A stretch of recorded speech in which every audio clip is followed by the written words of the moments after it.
ανηλύσαμε ώρες και τρελαίνομαι. Δεν σκέφτομαι σαν άνθρωπος, μα σκέφτομαι σαν ζώο που κοιτά. Κι αυτό δηλώνει όρεξη, δηλώνει πως πεινά.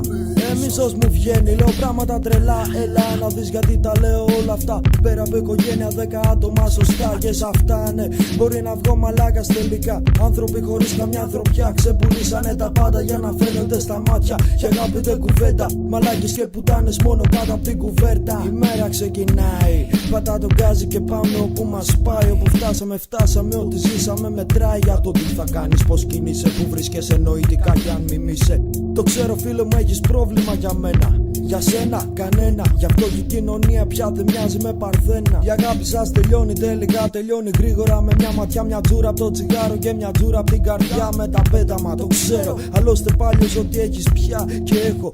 Ζούμε με νεύρο και αλλάζουν όλα γύρω μου ταχύτερα. Μη μου μιλάς, καλύτερα να μην έχουμε προβλήματα. Βγάλε τη μάσκα και μίλα πρώτα στον εαυτό σου. Κάνε κάτι δικό σου πραγματικά. Ας την ψεύτικη ματιά και θα τα πούμε φιλαράκο, ναι.